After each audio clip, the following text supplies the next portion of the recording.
Good day, my name is Olga Zakharova, and I will be the moderator of our today's session. The megacities have now aiming at a blue-green environment. Moscow is now heavily engaged in improving Moskva River embankments. Cities are turning streets into walkable areas, and Singapore has been long striving for blue-green cities. Cities that account for 55% of population consume 60% of world energy and more than 70% of global carbon print. The forecasts of experts, without transformation, the annual consumption of cities or material resources will grow from 40 billion tons by 2010 to almost 90 billion tons in 2050.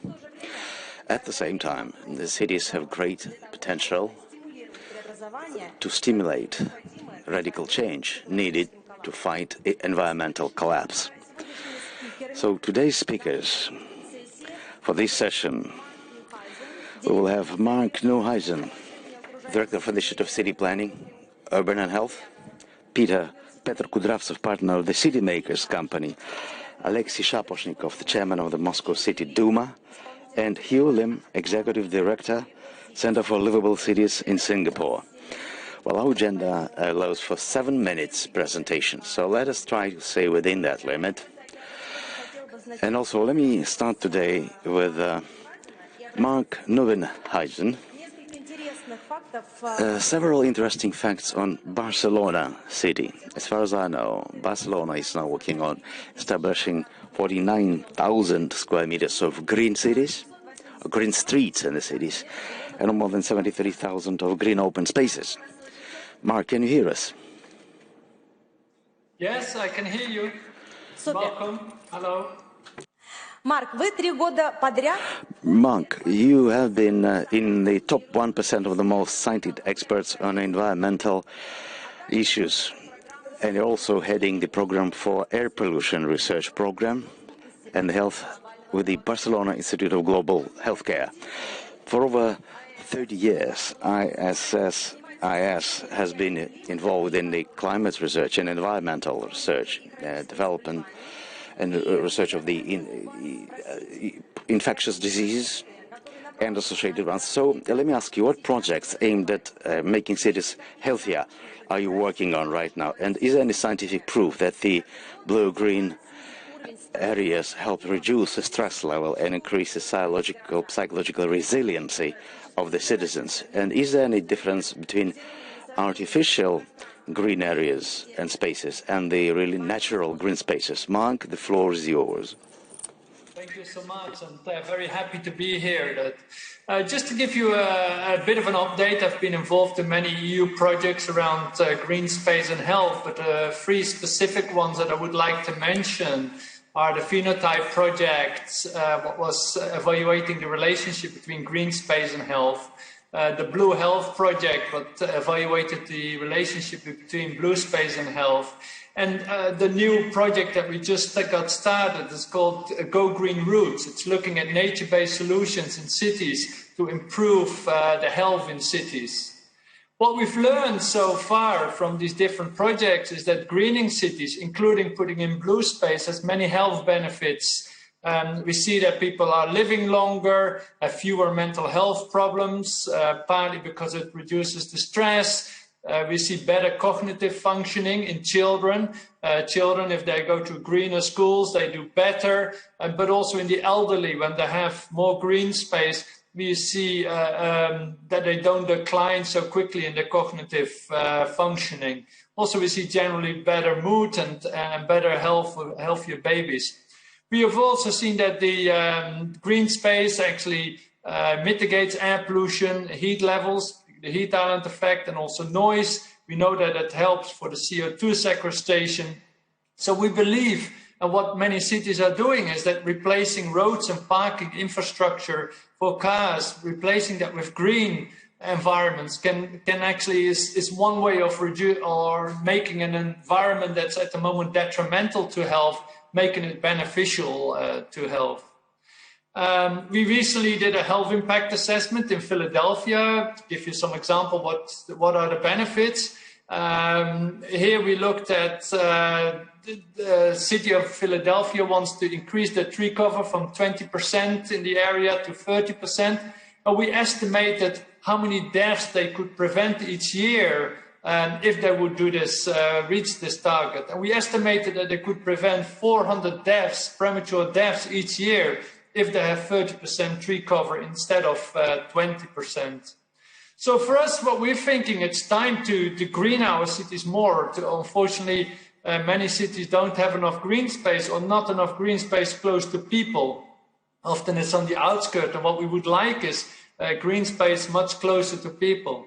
What you mentioned is that, for example, Barcelona is greening the city through this new urban model. I think we need new urban models, and this is so-called the super blocks. On the left side, you see what is the current system. We have a grid system of traffic going up and down, left and right. The idea is to cut off 4 junctions in this grid system and green this particular part, and also keep the cars out and only allow active transportation. Overall, 500 super blocks are being planned, and we estimated that you could prevent almost 700 premature deaths each year if you would implement all the super blocks in Barcelona. Around 150 of these prevented deaths comes due to greening, by increasing the green space by about 3-fold in the city. So here you can see one of the super blocks, Sant Antoni. You see on top what it was before, with cars, a lot of concrete, and on the bottom what you can see what it's afterwards, with more green space and also active transportation.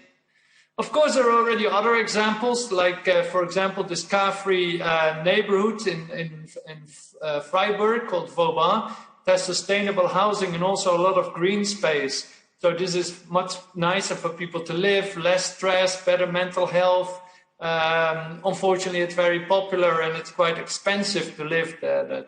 But there are other examples, I think, what we're looking at, where there have been successful transformations here in Seoul, where they had a motorway running through the city before, they took it down, and now there's a waterway with green space and a few cars. A much nicer environment, actually, to live in. Or this is a hospital in Liverpool, the Children's Hospital, Elderly Hospital. On the left side, you can see the old hospital with a park next to it, what was before. Then they asked the children, what would you like? They said, we want to have a hospital with more green space. So they tore down the old hospital, built a new hospital under the existing park, but made it underground partly, and then used the old hospital to extend this park area. Again, much nicer use of space and much more green space. Of course, it's very important to have green space close to people, and I advocate streets like this. This is a street, Rambla de Poblenou in Barcelona.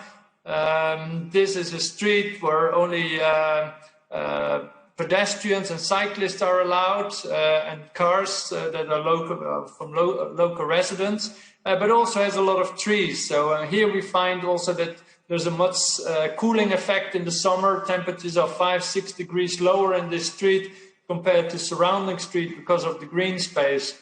Also, people report being less stressed and better mental health in this particular areas.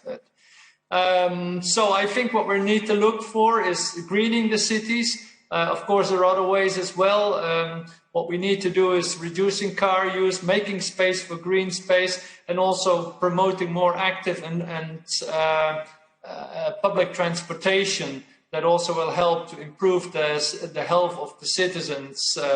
I think the COVID pandemic may be a good way to start. Many cities have been thinking about how to use public space or how to use public space in a different way, giving more space to green. That's been used quite a lot during the lockdowns or during the pandemic, and also that encourages much more public and active transportation.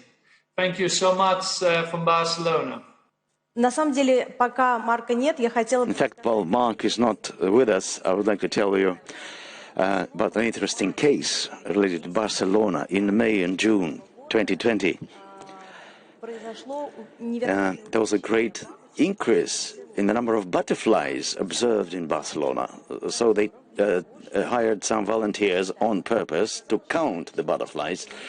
So the number of those insects increased by a third, by 30%, which is an interesting showcase, telling us that nature can restore itself, having no obstacles. And that is quite surprising. So let us thank Mark for his presentation and for the efforts they take, the breakthroughs in establishing blue-green cities. So, Piotr, I will ask you, please, on the order of the Agency for Strategic Initiatives, you have performed work on a special manual on specially protected areas such as national parks, natural reserves, natural monuments, what they call national nature sites. So environmental tourism is having a boost in Russia right now. So let me ask you, what is the value that you have seen in the use of especially natural reserves and protected areas? So how do you see the green infrastructure performance in Russia as a whole? Well, I believe we have spent quite some time in developing those manuals in very different areas of this country. So we are now on first name terms, so I will not say you in plural, I will say you in singular. So, my friend, nature is also our partner. We should be addressing in singular, not in plural. And in my introduction, I will not spend too much time. Every one of us, regardless of whether he or she is a professional or just a rank-and-file citizen, we're observing great changes. And we should be letting more and more of nature inside the cities. I'll try to use my presentation clicker. Somebody help me with this. Okay. Look, indeed, we are following up the big stories on city makers, even though we're a private company, and we're actually using our payments for the orders we do. But anyway, we're following the global agenda, and the Moscow Urban Forum for us is a very interesting site, a venue where we can hear a lot of interesting facts from other cities, from the first-hand knowledge that we get. So as we see, the global interesting initiatives is London and Singapore, definitely. Well, we are often compared to Singapore experience, and yesterday we had this meeting with the media. There was a BCG research presentation. Out of 20 different cities, we are again somewhere close to Singapore in ratings. So that makes us, like sister cities, even though the mentalities and approaches are different. But they're very similar stories here. In particular, Singapore is a very green city. And indeed, they have programs for garden city conversion, when the number of square meters of greenery, the total area of green plantations have been increased manifold since '86 to 2007, and then was specially planned, and recently it is added another 10%. Another interesting experience is in London, which is leading this movement for sustainable development, and it is another very green city. It's a park-type city, and many parks have serious environmental ecosystems for self-renewable systems with either interesting flora and fauna as well, and they have interesting programs detailed up to 2050. Which in fact allows for annual increase of more trees planted, new parks commissioned, more bush areas commissioned. Moscow has all the prerequisites, conditions to have a global comprehensive program to have city turned into a national park of a kind. So let us perceive and conceive Moscow not only just as a grid of streets with houses on it, but let us try and perceive Moscow as a national park for the future. So imagine, at some time in the future, we should saturate Moscow with greenery to an extent and those should be live organisms of different size, so that we as humans will become parts and components of these new ecosystem. And one of the initiatives that we are developing slowly, step by step, we call it Green Network. The idea there is not only to set up more new parks, which is fully understood by the city and by the developers, but it has to be more specifically with this linkage of a great number of natural location, natural reserves within Moscow city limits of great interest. So Moscow has seen a lot of new plantations. Moscow is already a very green city, but these new areas of Moscow city limits, that is even more greener than the traditional old Moscow. This is in high demand now. And we're talking about active stories like sporting facilities or active longevity of senior citizens, higher bicycle use content, escapism. So nature is exactly the place where you can stay alone to concentrate, so that you get silence, fresh air, nice smells, and this is exactly the place which allows for some meditation, some reload, restart, reboot. So today stress is a very damaging thing. So whatever we read now on social media, we can see that people are losing their orientation, life orientation. Our working capacity goes down. Any desire for social communication goes down. So people would like to stay alone, be in the midst of nature. So it seems for us that this is important. I'm glad Alexei has joined us here. So we'll try to invent more things together. And we have a certain plan so that we reconnect larger green areas to set new local areas for jogging, for cycling, to open up this potential for citizens. So that we have started recently an absolutely unknown area for linear park development, not from the Moskva River in Moscow. And I'll disclose the exact location right now because it's a compact area and nobody knew about that. So there are some private initiatives of interest there and a strong developer that could support this project financially. And it has to do with green planning on the city level. So we see a possibility to set up a great green ring within Moscow, a lot of routes that are already used within the current city network, green network. Many things have to be just redeveloped. They're already there. So there are some renovation areas, and there are all the heritage areas that we can make more popular by attaching them to a new circle layout concept. So this concept, you have some figures here. So we can get, as a result, over 500 kilometers of new pedestrian routes, over 100 kilometers of waterways, water routes, like Strogino neighborhood in Moscow, and more than 600 of cycling routes. Indeed, I believe that case is a very great opportunity to use, to apply in practice what we have done together with Olga. And that is a very nice case that brings people together from international areas and experience. The QR code here will lead you to the site of this Agency for Strategic Initiatives, where you can download, free of charge of course, those manuals. And in fact, these are not just manuals with indications for directors, let's say for green parks, but this would be of interest of any official of any level, both for private developers or any individuals that would like to promote those initiatives within national parks and national reserves.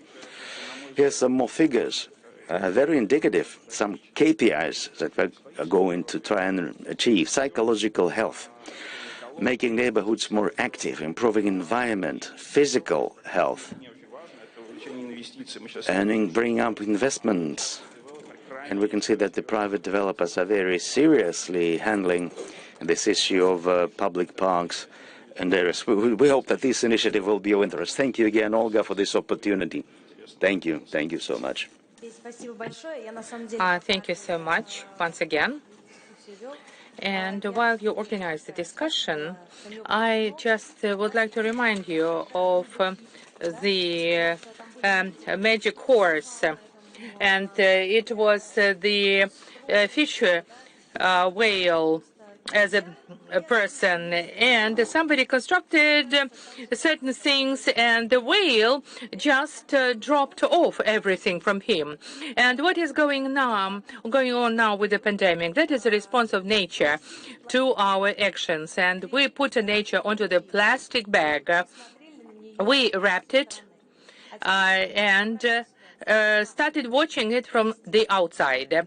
And nowadays we are placed in that plastic bag so that we may have a clear understanding of what nature felt in the prior period. So we have to think of the balance and how to recover the nature. And we might, to a large extent, depend on the nature. This is a great takeaway of the entire forum, to understand the role of the nature. Alexei, I would like to give the floor to you.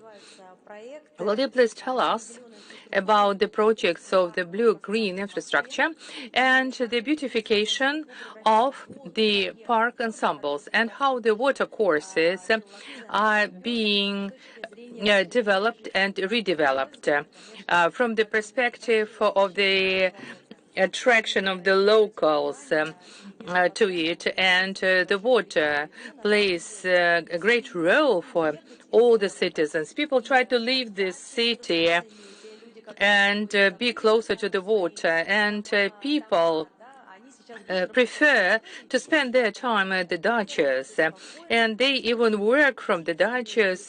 They are watching the nature, have a nice landscape from their window, and hear to the bird singing.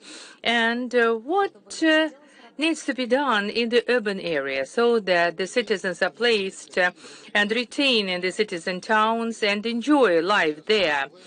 And I would like to thank everybody. Olga, you gave a very exemplary case of the plastic bag where we are packed into. The territory of Moscow has 136 especially protected natural territories, and it has 150 rivers and 50 streets, and the majority of them are open ones. And over the past 10 years, the 750 territories were greened and 33 parking areas. It could be compatible with the Barcelona area. We count it in hectares, and they do count it in meters. And we may have a clear understanding as to how it looks like, and the budget allocated for the development and beautification of parks and greening of the urban area is a quite substantial one. And let me say a few words about our new project design, Yauza Park. It is located in the northeastern part of Moscow, and all along the two coasts of the river Yauza. It doesn't encompass only Yauza, but Chervyanka, Lichka, and Likhoborka. So 4 rivers were aligned into the sole parking space. And we also have ponds and streets, and we used the blue and green resources of that park. And I would like to express my gratitude to Mr. Sobyanin, who a year ago put forth a specific document dedicated to Park Yauza, and a special directorate was set up. And originally there were no roads, no access ways to that territory. They were absolutely ramified areas. So this territory grows through to the 8 municipalities. And actually, these territories couldn't be developed in the conditions we had at this area in the past. Nowadays, this territory encompasses 250 hectares, and 200 hectares are related to the specially protected areas as that of flora and fauna. There are natural reserves, national parks, and they have their own category. Yes, it's an absolutely different category, but we are talking about the federal regulation. At the territory of Moscow, we have the national park, Losiny Ostrov, and Moscow presupposes a very strict, a very stringent regime for the protection of those zones. As Muscovites try to control very stringently and rigidly these particular areas. We are many, but there are not so many parks in Moscow. And the number of attracted territories are not so many. But nevertheless, I'm talking about the Yauza Park with a stringent regime of protection. And I would like to ask the colleagues with the international experience. Yauza Park is the longest one in Europe, the only one being placed along the 2 banks of the river and very stringently protected. Indeed, that is true, and we are monitoring this particular project. Park Yauza Madrid-Rio is the park compatible to Yauza Park, but they are not very well protected. And they have 8 kilometers of special parking areas. So in this case, the size is not important, but the value of this park and biodiversity level, which is retained in especially protected zones. And so the key value of the park is that it is specifically protected. They are not artificially created. They are reinstituted, recovered, and reclaimed from flora and fauna of this territory. And Yauza Park presupposes 16 kilometers length. It is by 2 times higher as that in Madrid. And Yauza Park would also be aligned with the Botanical Garden at the Exhibition of Economic Achievements, and also we'd like to extend Yauza Park towards the Losiny Ostrov, the island of Elks, and the Agency for Strategic Development of Moscow, by the way, took part in this particular project, and thus we may get an access there, making this project very interesting. And from the part of the Moscow Ring Road, we are supposed to have another area from Mytish to the Moscow Ring Road, and we have all the technological and technical opportunities to have another parking area to be further attached to Yauza Park, and it's going to be the environmental framework. And that would be a great idea if we have wildlife there, if we watch animals going back and forth.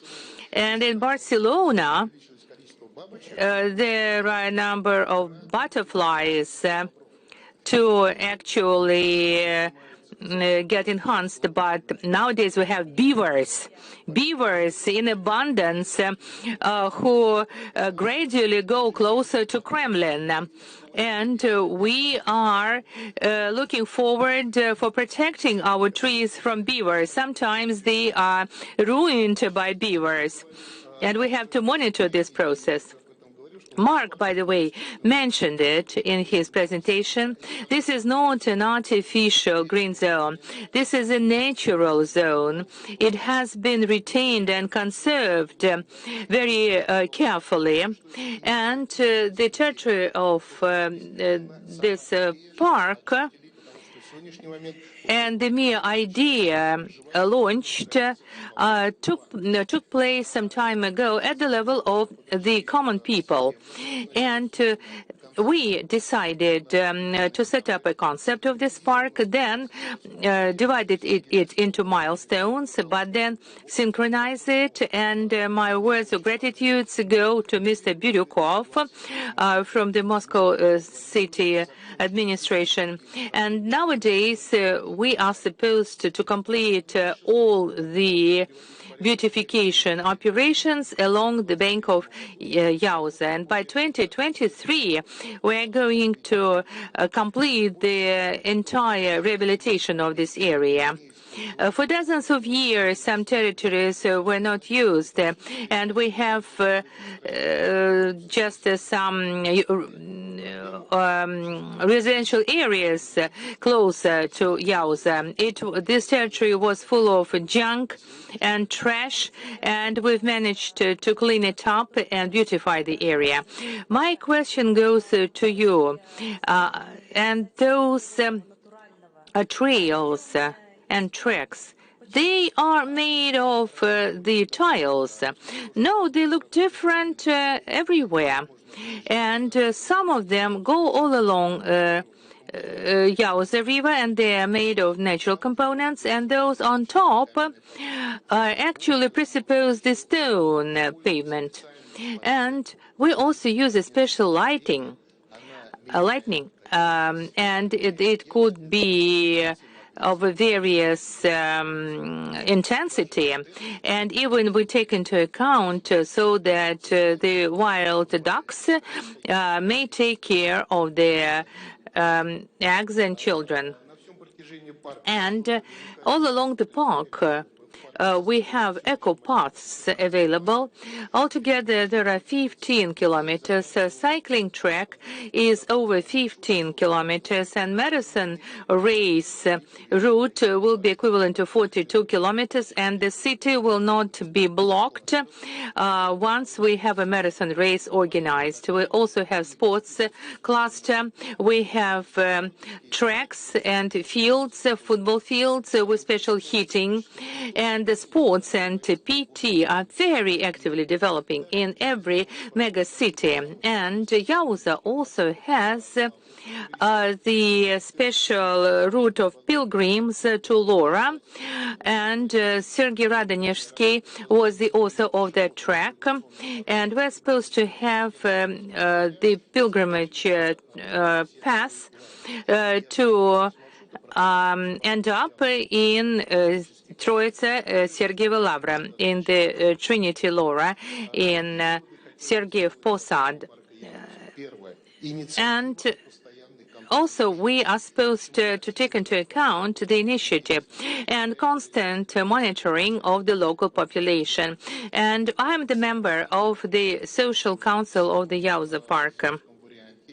And also, the law applied is a very stringent one in terms of the environmental protection. Pretty soon, we're going to open the environmental sector, and you are all invited to take part in it. And we have to actually implement our mission of an educational and training one, of a sports mission and healthcare mission. And we discussed the program Moscow Longevity, and it applies the entire space of park for its particular programs. And also we have open pavilions for vaccination, having the lines of those who would like to get vaccinated. And also we have quite a number of cultural areas for various events, and also we have a cathedral located at the territory of Yauza Park, and which is very substantial for our citizens. We would like to avoid all the lines to the park. And I would like to put a brief question to you. What makes Park Yauza different of other public spaces and other parks which are not specially protected territories? And so the first principle presupposes the retention and the nature conservation factor. And also, we are guided by a very stringent regulation for specially protected areas. This is the most stringent one. So we are coming back to you, Lim. Mr. Yulim, can you hear us? Mr. Yulim? Mr. Lim, can you hear us? Yes, I can. Господин Лим, Сингапур по праву считается эталоном сине-зеленых городов. Говорят, что сначала он был городом-садом, затем городом в саду, и еще спустя какое-то время потом городом садов и водных пространств, и, наконец, превратился в настоящий природный оазис. Расскажите, пожалуйста, как в условиях ограниченного пространства и существующей застройки Сингапур побуждает всех стейкхолдеров интегрировать сине-зеленые пространства и системы в городскую среду? Very good afternoon, everyone. Before I begin, may I extend my appreciation to the Moscow Urban Forum for inviting me to chair this panel discussion. It's my pleasure to be able to speak on the blue-green ideas from Singapore alongside representatives from other notable cities around the world. As an island city-state with a small land area and limited natural resources, Singapore faces several constraints and challenges. Today's Singapore's population is just over 5.69 million, with a density of more than 7,800 persons per square kilometre. With such land constraints in mind, ensuring that natural elements form part of our urban development has been critical for Singapore. In Singapore, we aim to strike a balance between several key outcomes which make up livability: high quality of life, competitive economy, and sustainable environment, premised on integrated planning and development and dynamic urban governance. This approach is summarized in the livability framework developed by the Center for Livable Cities. CLC also produced a matrix to plot the livability of cities according to Mercer's 2019 Quality of Living Index against the city's population density. While most cities that ranked high for livability exist in large geographical spaces with lower population densities, Singapore has the challenge of being one of the few cities in the top right quadrant that is trying to achieve high livability against a high density of population. With respect to greenery, Singapore observes that the Green View Index, which is the amount of green cover considered at street level views, we achieve a number of 29.3%, which is even higher than London's 12.7%, despite similar density and livability. Notably, the cities represented in today's panel are similarly recognized as some of the densest cities in the world. The different approaches to infuse blue-green infrastructure into these dense cities is thus particularly relevant for Singapore's learning as well. Today, let me share on Singapore's approach to blue and green, which has guided the development of our city for many years. Since independence in 1965, Singapore has progressively transformed, first as a garden city, then a city in a garden, followed by a city of gardens and water, and now a city in nature. Under the 1991 concept plan for Singapore, the Green-Blue Plan became one of the strategic concept plans which helped shape and align the work of all government agencies. This plan earmarked different types of green and blue elements at city level, including a connected network of parks, natural green space and waterways, and these become the backdrop for recreation for residents. Beyond planning for people, the Nature Conservation Master Plan was introduced in 2015 and formalized 4 biodiversity core areas in Singapore, which are circled on the diagram. These ensure that the areas remain protected even amidst greater urbanization, with the addition of green buffers against urban encroachment. This was done by identifying the various natural habitats that were located around the country, acknowledging their unique and rich biodiversity that must be conserved. Infrastructure such as the eco-link across a major highway support the movement of wildlife across the island. With limited land area for water catchment and only seawater around the island to rely on, water supply has always been a critical issue for Singapore. Up until 2018, imported water from Malaysia accounted for almost half of Singapore's water supply. Such considerations have motivated Singapore to develop 4 national taps in order to secure a resilient domestic water supply. The 4 taps are water from local reservoirs, imported water. Первое – это важность воды, импортируемой воды и опреснительные установки для производства пресной воды. Это вторичное использование воды, технологии по опреснению, соответствующие договоры. Этим занимается отдельный департамент, занимается голубой инфраструктурой. Это производство воды в целях более благоприятного взаимодействия с окружающей средой. Например, Марина, в 2008 году было завершено строительство дамбы здесь. Это в центре города расположено. Проектирование зданий, их предусмотрено большое количество зелени, эффективное использование общественных мест предусмотрено. Повседневные места отдыха, зеленые сады направлены на дальнейшее внедрение зелени в городскую окружающую среду. Также поощряется более высокий стандарт. This is what I would call nature plus. It's going beyond what might naturally occur. For example, the Kallang River at Bishan Ang Mo Kio Park was previously a concrete canal running beside a housing estate. The original concrete canal was naturalized into a meandering river and integrated with a public park.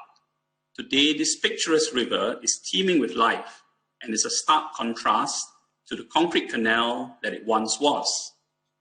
Recently, Singapore opened the 36-kilometer coast-to-coast trail that connects a series of parks and park connectors. The places of interest along the trail include naturalized canals like Bishan Ang Mo Kio Park, as well as nature areas like Bukit Batok Nature Park. Where hard infrastructure, such as roads, cycling paths, and overhead bridges are unavoidable, lush trees and flowering shrubs are added to further increase the amount of softscape and green cover in the city. Natureways take advantage of planting verges along roads to introduce dense foliage. Specific trees and shrubs selected facilitate the movement of birds and butterflies while integrating greenery with the road network. Other greening initiatives continue to introduce new types of landscaping along the roadways. For example, the upcoming Bukit Timah Rochor Green Corridor will introduce a 1.4-kilometer elevated sky park above the Bukit Timah Canal as the first phase of a publicly accessible linear park between 2 3-lane major arterial roads.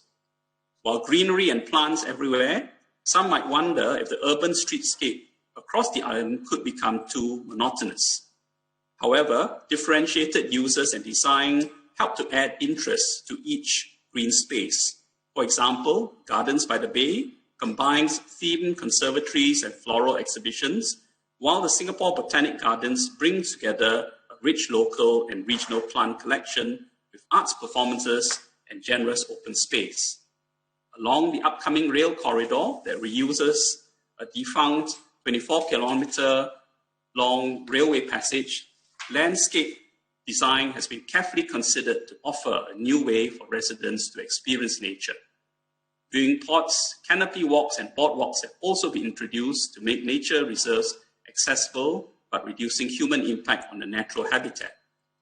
Going forward, Singapore is motivated not just by its land constraints, greening goals, and water security. The Singapore Green Plan 2030 recognizes the potential for blue-green infrastructure and ideas to tackle the effects of climate change and the urban heat island effect. Just as other cities are stepping up their blue-green initiatives, we look forward to the exchange of more of such ideas between cities in the future. In conclusion, let me invite you to access CLC's publications on blue and green cities that can be accessed via these QR codes. Thank you. Господин Лин, спасибо большое. Я хотела на самом деле еще задать... Mr. Lee, thank you so much. And I would like to ask one more question. I've studied one interesting case where they took up an old canal, like you said, a concrete canal, and they didn't spare no money. They have actually invested and removed the concrete, and in 2 years, the biodiversity increased by 30%. So there are flourishing coasts and there is flowering nature there, so people now want to go and see it, just like you described. So all of us will go and try and see this site.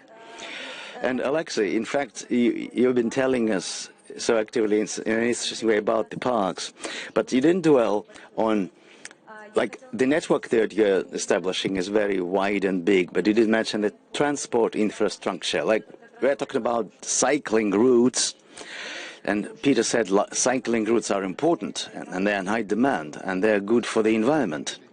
Well, thank you for reminding. Indeed, as it is today, we are establishing a network of routes of both cycling and pedestrian routes. One way is that a pedestrian cycling route is more than 25 kilometers there, but as for actual transportation accessibility, I mentioned interconnectors with the Moscow region. Like many citizens of Metishi suburb, they take their cycling friends to the nearest subway station that is within Moscow proper. And some other citizens of the areas adjacent to the Yaosu River, because of the improvement and upgrade of the neighborhoods that are underway, we have very light bridges, pedestrian bridges, that enables local neighborhoods that were previously separated by the Yaosu River. Now they have this easy access by the network of routes so that they can commute between initial neighborhoods much faster. We also have some transportation hubs sitting next to the Yaosu Park, and there are many in the exits, both for pedestrians and cyclists. Well, I would say there's an actual corridor alongside the Yaosu, but there is a good interconnection for the neighborhoods like northern Medvedkovo, next to the Moscow Ring Belt Highway, to go to the VDNK subway station, and then take the larger Moscow, the outer circle. So by upgrading this park and by rehabilitating the natural reserves, we have managed to combine that accessibility and improvement. So that is important, because not only Moscow, but many other megapolises, megacities of the world, that they are on exiting the pandemic, on lifting the lockdown. See how many couriers and just citizens using electric vehicles, electric bicycles, that have actually turned into another public transportation means. This is a big advantage to the environment. They have zero carbon print. On the other hand, that does create certain issues. Like 2 months ago, Muscovites put a question: how do we do it within the Moscow city limits? How do we regulate the individual means like electric cycles, electric vehicles? That causes a lot of questions with Moscows and pedestrians. So jointly with the Transport Department, and special thanks to Maxim Leksutov, we're approaching this issue from two sides. We are coordinating with the sharing companies that are offering those vehicles for rent. And the other one is, which is a bit more complicated, individually owned electric vehicles, it's much harder to regulate that by administrative means. But we are hoping for a social agreement here between pedestrians and those vehicle users. Maybe we should be chasing the Copenhagen example, where then third of the population are using cycles, and by year 25, they're going to achieve this 50% index of cyclists. Well, if by 25 we don't have 30 below zero in winter, well, natural conditions are there, winter is there, but there's another fact that you could use when you're talking to the citizens. A person that has abandoned his car in favor of the cycle, his bicycle, had reduced his carbon print by 2 or 3 kilos, like one run of 10 kilometers by car. Good figures, good figures. So when you're using figures to convince people, then it's, better motivation. Then you feel that you're a responsible person. Let me cite another figure. You had it in your presentation. Maybe some people have overlooked that. The last slide, right hand, the bottom right hand, 15%. What is it? That's an investment index. So our practice, and we didn't concentrate on that beforehand, so we didn't provide for that when we were designing the park. Well, the price of a square meter in the housing, in the neighboring housing, has risen by 30% because it's more attractive now. Let me remind you that we have here colleagues from other countries online with us, and mention a lot of government programs and the way the cities are regulated by the authorities. Let me ask Mark, in your opinion, the private initiatives, they are not developing that fast. The areas of blue-green areas, the private companies are not actively involved yet, as we see it. Probably they're involved in carrying out some of the work, like here in Barcelona, but it's normally the city council or the regional governments that makes the plans, and of course then they're being asked to carry out. But yes, for private companies, at times we see some green buildings being built, buildings with trees, with plants, etc. on it, and there are some other smaller initiatives. But I think there's a greater opportunity for the private sector to take part and actually start greening. I mean, here in particular in Barcelona, it's a compact city, it's very hot, we've got a lot of heat island effects. And for example, they could do much more with green roofs, putting green space on roofs, for example, to cool down the city. And that's at the moment not happening yet, but I think there are great opportunities for doing this and to involve the private sector in this. Thank you so much. And another question to Mr. Lim. Indeed, Singapore has great positive experience in setting up blue-green spaces. What is your opinion, considering the climate that we have here in Russia? What could be your recommendations in order to increase these blue-green areas in Russia, considering the climate? Specifically in the Russian north, the far north. I think our expertise and experience probably lies more with the city areas. And certainly I think cities are all similarly challenged for space. But for Singapore, I think what we have learned is to try to maximize every opportunity available. And we are looking more towards also using nature-based solutions instead of hard infrastructure to meet some of our needs. And at the same time, how do we also incorporate greenery into private developments, as was recently shared? We have a policy today that requires all private developers, when they develop a piece of land, to be able to replace the greenery that is present on that land, and sometimes it can be at a higher level, because when we build up, you can introduce sky-rise greenery to replace the greenery that was on the ground level when the land was developed. Thank you. Господин Лим, скажите, пожалуйста, а есть ли какие-то меры поддержки? But please tell us, are there any governmental support measures to incentivize the investors, the private entrepreneurs, to turn concrete square meters into green square meters.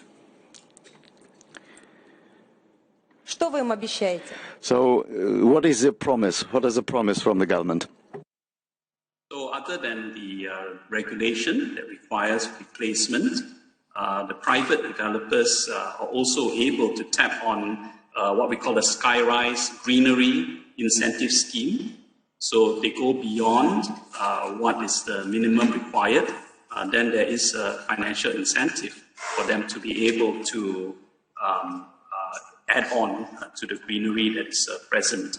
And this can be up to about 50% of the installation cost of putting that in. We also have the BCA Green Mark in Singapore, which recognizes the sustainability of the building, and it also gives credit for greenery and landscaping features which are introduced by the developer. Спасибо большое. Thank you so much, Mr. Lim. На самом деле, знаете, я, Петя, хотела бы тебе... Indeed, further, my question to you is, Все люди очень we do know that all people like to sit down and relax alongside the banks, river banks, or lake banks. And people and entrepreneurs try to, provide supply and demand equality, and they're building a lot of makeshift, not really good offers alongside the banks and the coasts. Do you know any practices internationally so that there is a regulation for water protection areas alongside the banks? That is in Russia, but people are trying to monetize their investment so that the developers are trying to, to get more money by offering some coastal facilities for money. Do you know any practices so that there is a balance for both trying to get some return on your investment but still protect the nature? Well, I'll try to add something to the previous speaker and then to respond to your question. You mentioned the word balance, and I would like to argue with you that some private initiatives, developers in Moscow, not really developed. Well, this is a new trend, and we work hard with investors. An example is for the ZIL South strategy, this neighborhood, together with Ethanol company, we have developed a certain strategy for environmental issues. So there's a balance for Glavmostroy developer. We're discussing a brand new park to be built. And this is private money, but that is going to be turned into a municipal park later on. So we're now producing a strategy of integrating parks into residential quarters. Same as Capital Group, Emma Group, and other major developers in the Moscow area. And that is happening not because the state is providing incentives, but it's the market. It's the market that requires this combination. So a question: how to make it a win-win situation? In fact, there are three participants to the process. There's a city or municipal authorities with their legislative initiatives, which is important because we won't be able to resolve things with the measure, because the legislation is super rigid, but there's a need to monetize to get some returns of investment, and you need legislation for that. Then there's a side of the citizens, and we have to see how can we consider their interest. What scenarios do they see for the urban environment, both for family, for the personality, and the third party is this private investor, the private capital. So if the three parties communicate properly, that will be a success. Thank you so much. I'd like to thank all of the colleagues for sharing their expertise, opinions, and experiences. So my great thanks to all of you. Nature is very fragile. Remember that. Let's live together with nature in harmony. Thank you so much.